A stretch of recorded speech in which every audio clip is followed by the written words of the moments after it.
You'd make a great bride, the single dad joked. The CEO smiled. I would need a groom for that. Emma Whitcomb stood at the center of the orchard clearing, clipboard against her hip, reciting the order of a stranger's wedding from memory processional vows, the exact minute the string quartet would shift key. She didn't glance at the page once. Nathan Kirby knelt by the arbor a few feet away, tightening a bolt that didn't need tightening. You'd make a great bride someday, he said, not looking up. You've got the whole thing memorized better than the woman actually getting married. Emma didn't look up, either. I'd need a groom for that. The wrench in Nathan's hand went still. Keep that answer in mind. By the end of this one, it means something neither of them expected. The orchard had belonged to the Whitcomb family before either of them was born. Rows of cherry trees planted by Emma's grandfather turned into a wedding venue by her father 2 decades later when the fruit alone stopped covering what the land cost to keep. Emma had grown up walking between the trellises before she'd learned to read a balance sheet, and she ran the place now the same way her father had taught her, too. Early mornings, long nights, a phone that never fully went quiet even on Sundays. Nathan had been hired 3 months earlier to rebuild the ceremony arbor and the wooden stage behind it. One of a dozen local contractors her assistant had lined up before Emma settled on him specifically. His estimates were honest, his work was clean, and he didn't pad invoices the way the last 2 carpenters had. He kept mostly to himself. He showed up early, worked until the light went, and drove back into town where his son was waiting with dinner half made and homework half finished. Around them, the crew was already breaking for the day, folding tarps, coiling extension cords, calling out good nights across the gravel lot. Emma watched Nathan gather his tools without a wasted motion, the kind of economy that came from doing something so many times it no longer required thought. She had noticed it before. She hadn't let herself think about why. Marion Boyd, the company's longtime accountant, found her by the front gate a few minutes later, a folder tucked under one arm and reading glasses pushed up into gray hair. You've got the anniversary meeting Thursday, Marion said. 12 months since your father passed. The board wants it on record before the window closes. Emma didn't need reminding. The will had given her a year of sole authority, 1 year to run Whitcomb Orchard Estates exactly as she saw fit. No board approval required for anything short of selling the land outright. After that, every major decision went back to a vote of 7 people, most of whom had known her since she was in pigtails, and none of whom had run a business through a single wedding season. She'd known the date was coming the way you know a storm is coming from 3 states over. Knowing hadn't made it any easier to watch it arrive. I'll be ready, Emma said. Marion studied her a moment too long before nodding and walking off toward the office. Heels clicking against gravel in a way that had marked the end of a workday at Whitcomb Orchard for over 20 years. Emma turned back toward the arbor and found Nathan already watching her, not with curiosity, just the quiet attention of a man who noticed when someone was carrying something heavy and didn't feel the need to ask about it out loud. Long week, he asked. Long year, she said, and left it there. The next morning, Sam Kirby showed up with his father for the first time that season. 9 years old and already taller than the toolbox he was carrying. He set it down carefully at the base of the arbor, the way his father had taught him, and looked up at Emma with the unguarded directness only children manage. Are you the lady who owns all the cherry trees? I am, Emma said. There's a lot of them. There are. About 6,000 if you count the young ones that haven't fruited yet. Sam considered this number with real seriousness, the way a 9-year-old considers anything that sounds impossibly large, then reached into his pocket and held out a small tangle of ribbon he'd found in the grass, leftover trim from a wedding the week before. You dropped this. I think that one belongs to a bride. Emma said, crouching down to take it from him. Thank you for finding it. Nathan watched the exchange from the ladder, something in his chest loosening in a way he didn't examine too closely. Sam wandered off toward the row of half-finished chairs stacked near the equipment shed, already narrating some private game to himself, and Emma straightened up, brushing grass from her knees. He's got good manners, she said. His mother's doing mostly. Nathan said. I just try to keep him fed and on time for school. It was the first time in 3 months he'd mentioned a mother at all, and Emma didn't push. She'd learned, in this line of work, that people told you what they were ready to tell you, in the order they were ready to tell it, and rushing them only closed the door faster than it would have shut on its own. Emma tucked the ribbon into her jacket pocket instead of tossing it in the lost and found bin by the office door, though she couldn't have said why at the time. It stayed there through the rest of the week, forgotten and not forgotten, the way small things sometimes are. Dean Ashford arrived an hour later in his usual gray suit, out of place among the sawdust and the ladders, his tablet already lit to a spreadsheet before he'd finished crossing the gravel. He was Emma's cousin twice removed, technically, though the family called him closer than that out of habit. He'd worked alongside Walter Whitcomb for over a decade, handled the business side while Walter handled the trees, and since Walter's death, the board had leaned on him more than anyone expected, Dean included. Maintenance costs on the west section are up 11% from last season. Dean said, not quite a greeting. I'll bring the full numbers to Thursday's meeting. Bring them, Emma said. I'll have mine ready, too. Dean's smile didn't reach his eyes. Just want everyone informed before we vote. He left the way he'd come and Emma watched him go with a particular exhaustion of managing a relative instead of an employee. Nathan hadn't said anything during the exchange, but he'd clocked it, filed it away the same way he filed away a joint that didn't sit quite square, something worth keeping an eye on later. Traverse City settled into autumn around them the way it did every year. The tourists thinning out, the bay turning a colder shade of blue, the roadside stands swapping their summer signs for pumpkins and cider. Emma had lived here her whole life and had never once seriously considered leaving. Not even during the 2 years after the wedding that didn't happen when half the town seemed to know her business better than she knew it herself. Nathan had grown up 2 counties over and had only landed here because his late wife's mother had a spare house and a willingness to help raise a grandson she adored. Neither of them had planned on staying for the other. Neither of them yet would have admitted that was starting to change. That afternoon, Emma's assistant confirmed an appointment for the following week. Diane Pruitt, a branding consultant Emma had hired back in the spring to refresh the orchard's image before peak wedding season, was finally free to walk the grounds. Emma had nearly forgotten she'd booked it months ago. She penciled it into a calendar already crowded with the board meeting and Marion's quarterly reports and didn't think about it again until Diane actually arrived with a camera and a folder of comparison photographs from other venues across the state. Diane Pruitt walked the grounds on a Tuesday morning with a camera around her neck and a notepad she barely used. More interested in touching things than photographing them, the grain of the arbor posts, the angle of the trellis joints, the way the ceremony stage caught the morning light without needing paint to do it. She stopped cold at the stage, running her palm along a seam where 2 beams met without a single visible nail or bracket. Who built this joint? I did, Nathan said, coming around from the far side with a level in one hand. Diane looked at him properly for the first time, and something shifted behind her eyes. This is an Alden and Rowe cut. I'd know it anywhere. I used a photograph of this exact technique in a branding deck 10 years ago. She stepped back, studying him now instead of the wood. Nathan Kirby, you did the Marchetti wedding in the Hamptons, the one with the floating stage over the koi pond. That ran in 3 separate trade write-ups. Emma, a few feet off reviewing seating charts on a clipboard, looked up slowly. That was a while back, Nathan said. A while back, Diane repeated, half laughing, not unkindly. You basically invented that joint. People in the industry assumed you'd retired rich and just stopped answering emails. Something like that, Nathan said, in a tone that closed the subject as firmly as a door swinging shut. Diane, sensing she'd wandered somewhere she wasn't meant to, excused herself to finish her walk of the grounds, camera swinging at her side. Emma didn't move for a moment. She was doing the math in her head. The man she'd hired for local, dependable carpentry had spent years building ceremony stages for some of the most photographed weddings on the East Coast, had a technique named after him in industry write-ups, and had never once mentioned any of it in 3 months of daily conversation over sawhorses and coffee. You could have said something, she said finally, once the 2 of them were alone by the stage. Nathan picked the level back up, checked a beam that didn't need checking. It wasn't relevant to the arbor. That's not why you didn't say it.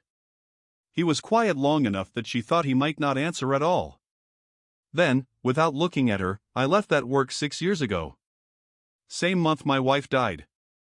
The travel, 40 weeks a year, sometimes more, it worked fine when there were 2 of us raising Sam, it didn't work alone. He set the level down for good this time. I'm not hiding a career, Emma. I'm just not in it anymore. And I didn't see the point in bringing up a version of my life that isn't mine anymore. Emma looked at him, really looked, in a way she hadn't quite let herself before, and something in her chest recognized something in his. She knew what it was to keep a door shut on a version of your own life you weren't ready to walk back into. She didn't say any of that out loud. She only nodded once and let the moment pass without turning it into more than it already was. The arbor looks good, she said instead. It should. I had good training.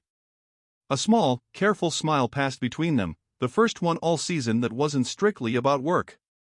3 miles away, in an office with better carpeting than the one Emma used, Dean Ashford closed his door and dialed a number saved under a name that wasn't the real one. It's Dean, he said when the line picked up. 12 months, right on schedule. Vote is this week. A pause while someone spoke on the other end. I told you already. Once the sole authority window closes, the board decides, and the board listens to me, they always have. Another pause, longer this time, his jaw tightening. The commission's still in writing, correct?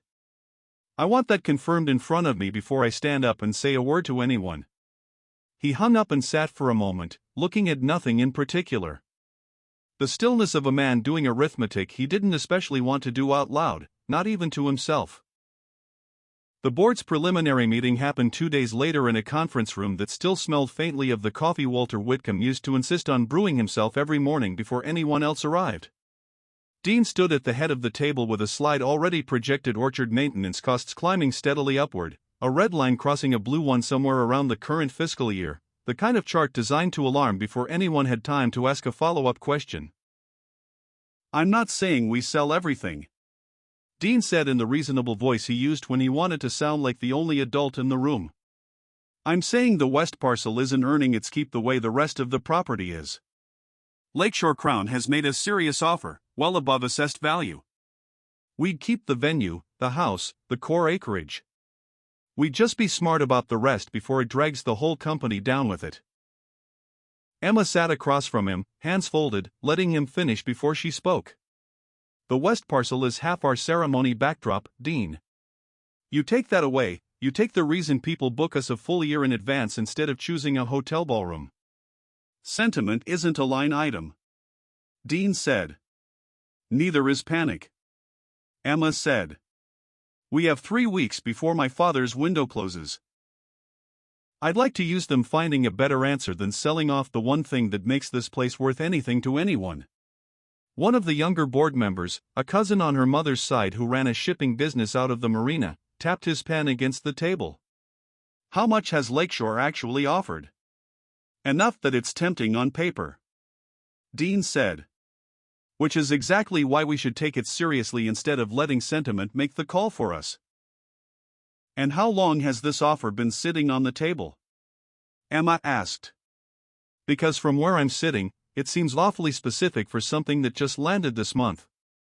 Dean's jaw tightened almost imperceptibly. These things take time to negotiate properly.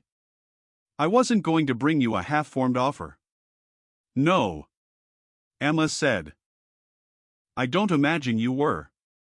The room went quiet the way rooms get quiet when everyone is doing their own private math instead of listening to the person still talking. The vote wasn't today. Today was only the opening argument.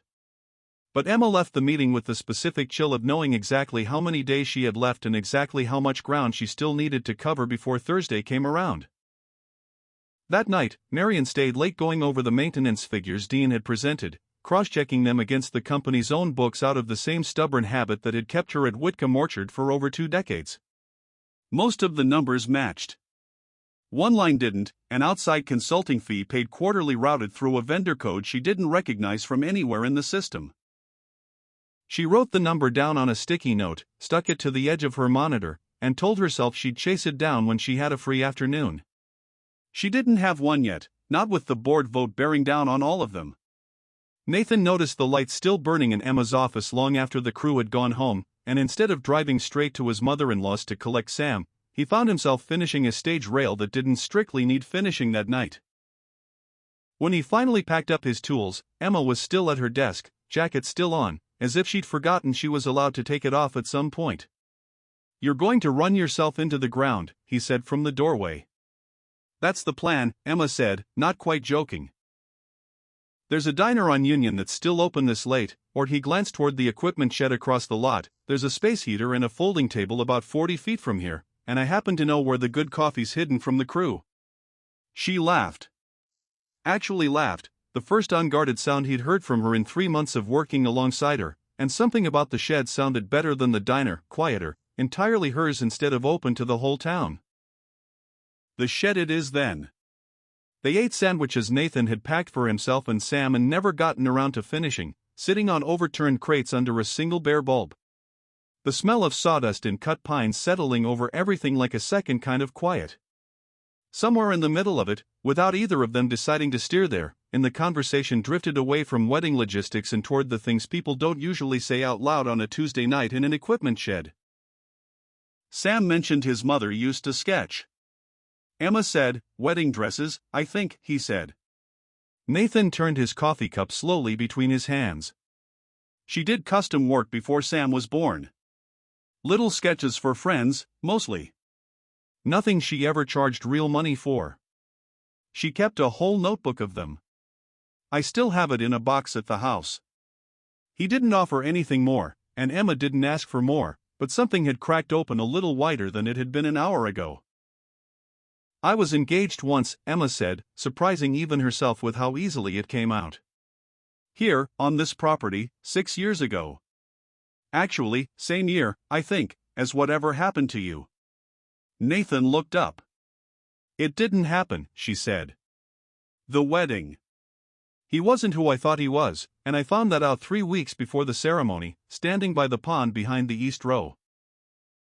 I spent the next 2 years pretending I ran this place for the love of cherry trees instead of because it was easier than looking at that spot too closely." "Which spot?" She tilted her head toward the dark window, toward the shape of the orchard somewhere beyond it. "You'll walk past it eventually. You won't know it's the one." "Do you regret it?" Emma asked. "Walking away from all of it. The name, the write-ups, whatever it would have turned into by now." Nathan considered the question longer than most people would have. "Some days, not the leaving. Just some days I miss being good at something in front of people who noticed. Out here, nobody knows what I used to be capable of. They just see a guy with a truck full of lumber." "I noticed," Emma said, before Diane ever said a word. "What did you notice?" "That you never build anything the easy way if there's a better way that takes twice as long." She turned her cup in her hands. "I figured that came from somewhere." Nathan didn't answer that directly, but something in his face eased. The particular relief of being seen for a thing you'd stopped expecting anyone to notice. Neither of them said anything else about the pond, or the notebook, or the 6 years each of them had spent quietly rebuilding a life out of the wreckage of an old one. Nathan reached over and nudged the folding chair under her before she'd even fully started to stand, steadying it against the uneven shed floor, an old habit from a lifetime of building things that needed to hold weight. Emma settled back into it without comment. Without either of them naming what the gesture was. Outside, the wind moved through the cherry trees the way it had for 60 autumns before this one, indifferent to boardrooms and deadlines and old engagements. And for a little while, neither of them thought about any of it. Word of the shed dinner reached Dean by the end of the week, the way small-town gossip always finds the person least entitled to hear it first. He used it the way he used most things, carefully, and in front of an audience that could not easily push back. "I only bring it up," Dean said at the next board session, addressing the table rather than Emma directly, "because perception matters. We're 3 weeks from a vote that decides this company's future, and our CEO is spending her evenings alone with the contractor she personally hired to rebuild the property. I'm not questioning her judgment outright. I'm asking the board to consider whether her judgment is the only thing steering the room right now. A silence followed that Emma recognized instantly, not confusion, agreement dressed up as caution.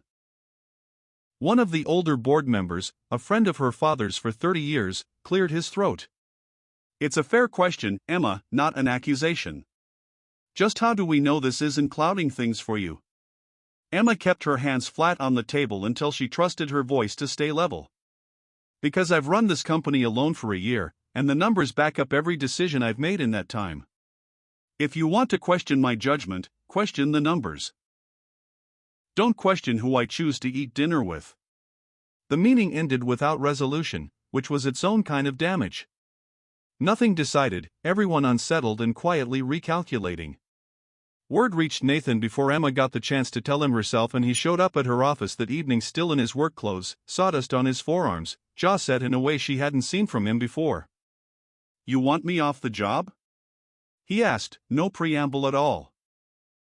Say the word, I'll finish the stage and disappear. Makes this easier on you if that's what you need.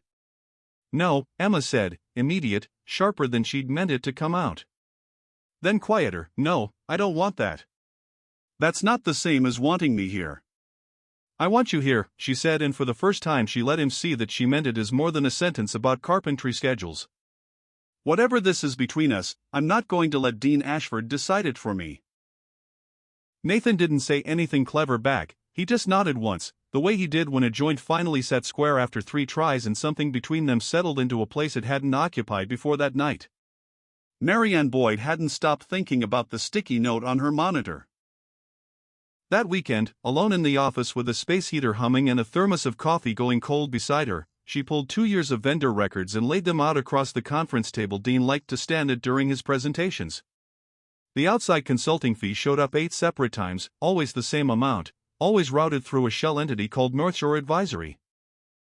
She traced the entity's registered agent to a PO inbox in Traverse City, and after an hour of digging through public filings she probably wasn't technically supposed to be looking at on a Saturday, found the name listed behind it, Dean Ashford. She checked the date on the brokerage filing twice, certain she'd misread it the first time. 14 months back put it 3 months before Walter Whitcomb's diagnosis, 5 before he died. Whatever Dean had been planning, he'd started planning it while Walter was still walking the rows every morning, still brewing that same terrible coffee, still trusting the man across the table from him with the numbers he was too tired to check himself anymore. Marian had worked for this family long enough to have loved Walter Whitcomb the way you love people you've spent decades quietly protecting. She sat back in her chair for a long time before she finally picked up the phone to call Emma. Marian arrived at Emma's office Monday morning before the first crew truck had even pulled into the lot. A folder held against her chest like something that might come apart if she loosened her grip on it. I need you to see this before anything else happens this week, she said. She laid it out piece by piece, the vendor entity, the registered agent, the payments that traced back not to any real consulting work but to a private brokerage agreement between Dean and Lakeshore Crown Resorts signed 14 months earlier and before Walter Whitcomb had even passed away. The agreement guaranteed Dean a commission if the West Parcel sale closed after the sole authority window expired. He hadn't been protecting the company's finances at all. He'd been positioning himself to profit from selling it out from under her. And the timeline meant he'd started planning it while her father was still alive and sitting at the head of that same conference table. I should have brought this to you sooner, Marian said. I had the first number weeks ago. I didn't want to believe what it meant. So I kept telling myself I needed more before I said anything. Emma read the documents twice, her hand steady in a way the rest of her wasn't.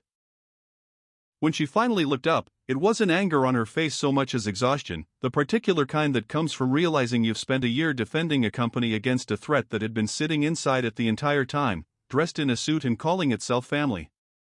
Nathan found her 20 minutes later, still at her desk, the folder open in front of her, and he didn't ask what was wrong before he pulled the second chair around and sat beside her instead of across from her.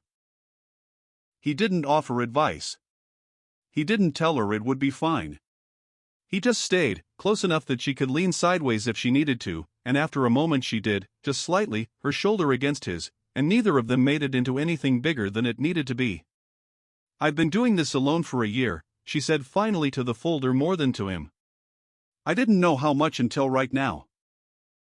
You're not doing it alone today, Nathan said, and left his hand resting lightly on the back of her chair, close enough to matter, not close enough to ask for anything. They sat like that for a while, the office emptying out around them, the ordinary sounds of the parking lot filtering in through the window, a truck door, someone laughing, the crew calling it a night the same as always, unaware of everything that had almost happened to the place they worked.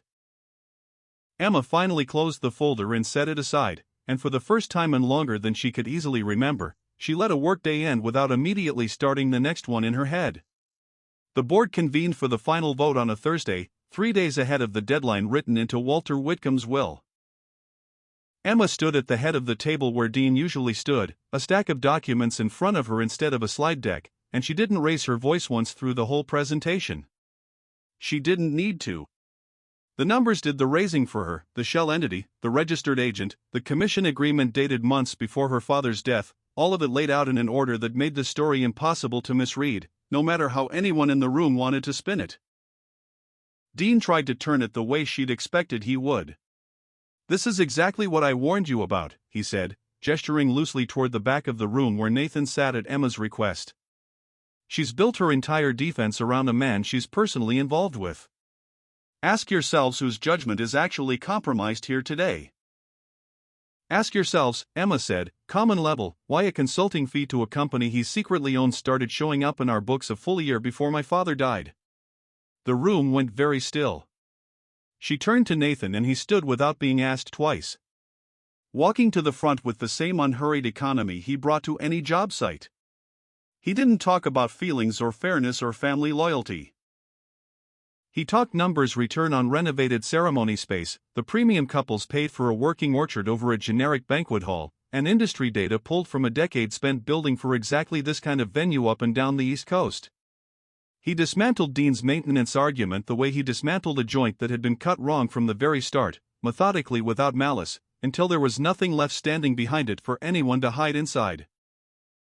"This is a family company," the older board member said quietly, the same one who'd questioned Emma 2 weeks earlier, addressing Dean directly for the first time all meeting.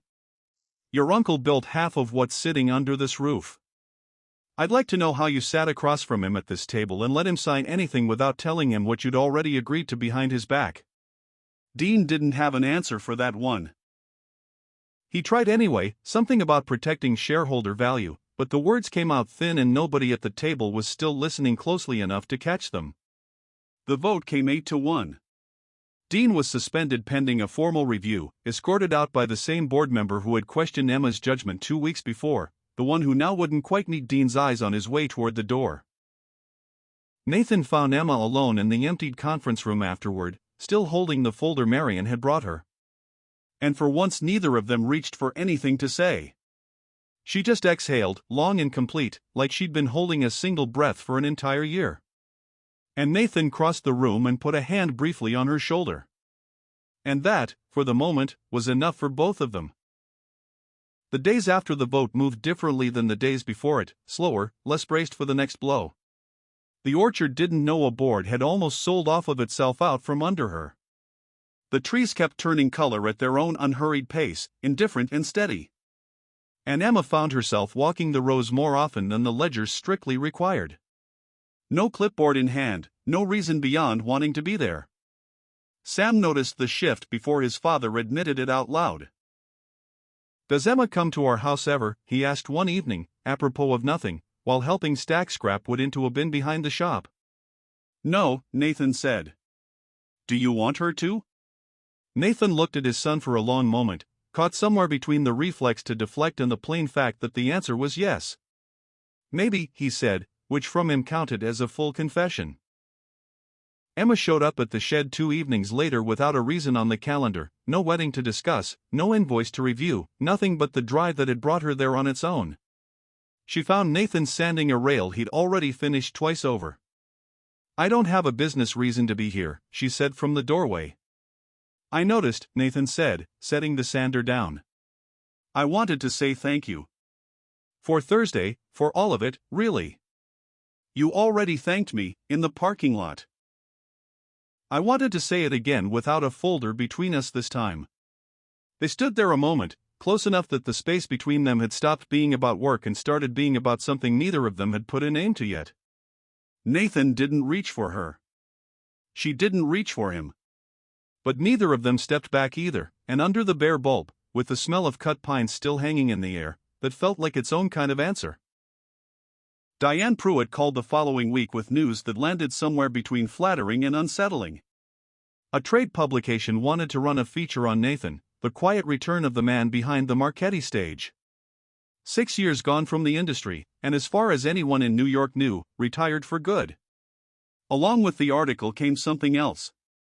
An email forwarded through Diane from Alden and Rowe Events. They wanted him back in some capacity. Freelance, high profile, no relocation required if he didn't want it. Just his name attached to their biggest jobs again, the way it had been before. Nathan read the email twice at his kitchen table that night, long after Sam had gone to bed, and didn't answer it right away. He carried the offer with him for the better part of a week, turning it over the way he'd turn over a piece of lumber before deciding what to make of it. It was, on paper, everything his old career had been building toward before he'd walked away from it. Recognition, better money, and work that would outlive him in photographs at other people's weddings for years to come. It was also, unmistakably, a door back to a version of his life that had ended the day his wife died, and he wasn't sure yet whether walking through it meant moving forward or just moving backward with better lighting on the whole thing. Emma heard about the offer from Diane before Nathan told her himself, and when he finally did, sitting across from her on the same overturned crates where they'd first said the true things out loud, she didn't ask him to stay. "I won't pretend I don't want you here," she said. "But I'm not going to be the reason you turn down something you're proud of." "That's not why I'd take it," Nathan said. "And it's not why I wouldn't, either." Sam settled it without meaning to, the way children sometimes settle the things adults spend weeks circling around. "Are you going to keep building stages here forever?" he asked over dinner one night, not looking up from his plate, the question landing with the weight only a 9-year-old could deliver without noticing it. Nathan didn't answer right away. He thought about New York, about the version of himself that had once flown out on a Thursday and come home on a Sunday and called that a life. He thought about the notebook of sketches still sitting in a box at the house and the 6 years he'd spent building a smaller, steadier world for his son instead. 2 days later, he called Alden and Rowe back and turned down the standing offer, agreeing instead to a handful of freelance projects he could take on his own terms from his own shop without ever having to leave Traverse City for good. He didn't make an announcement about any of it. He simply kept showing up at the orchard every morning, the way he had for months, and let that be the whole answer. Harvest ended the way it always did, with the last of the cherries stripped from the trees and the crew gathering for